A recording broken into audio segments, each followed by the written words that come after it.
আরবের মরুভূমিতে তখন অন্ধকার সময়। শক্তিশালীরাই ছিল শাসক, দুর্বলদের কণ্ঠ ছিল নিস্তব্ধ। মানুষ মানুষকে দাস বানাতো, মিথ্যা ও জুলুমই ছিল নিয়ম।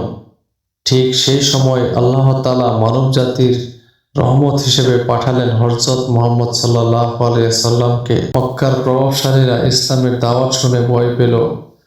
তারা বুঝে গেল এই নতুন দিন তাদের অন্যায় ক্ষমতা কেড়ে নেবে। তাই শুরু হলো নির্যাতন, উপহাস ও বয়কট। কিন্তু মুসলমানরা হার মানেনি। তারা জানতো সত্য কখনো হারাতে পারে না। একদিন ইয়াসির পরিবারকে কঠিন নির্যাতন করা হচ্ছিল। তাদের ধৈর্য দেখে রাসূল সাল্লাল্লাহু আলাইহি সাল্লাম বললেন, সবর করো হে ইয়াসির পরিবার, তোমাদের ঠিকানা জান্নাত। এই কথাই ছিল তাদের শক্তি। বছর পেরিয়ে গেল, ধৈর্য, সততা আর আল্লাহর উপর পূর্ণ বিশ্বাস নিয়ে মুসলমানরা এগিয়ে চলল। অবশেষে এলো সেই দিন, মক্কা বিজয়ের দিন।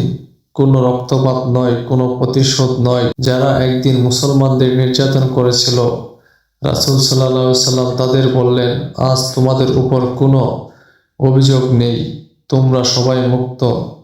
এই ক্ষমাই ছিল ইসলামের সবচেয়ে বড় বিজয়। মানুষ দলে দলে ইসলামে প্রবেশ করলো, কারণ তারা দেখলো এই দিন মানুষকে মানুষ হিসেবে সম্মান দেয়, ন্যায় ও দয়ার শিক্ষা দেয়। ইসলামের বিজয় তখন শুধু মক্কায় সীমাবদ্ধ থাকলো না, তা ছড়িয়ে পড়লো হৃদয়ে হৃদয়ে, দেশে দেশে।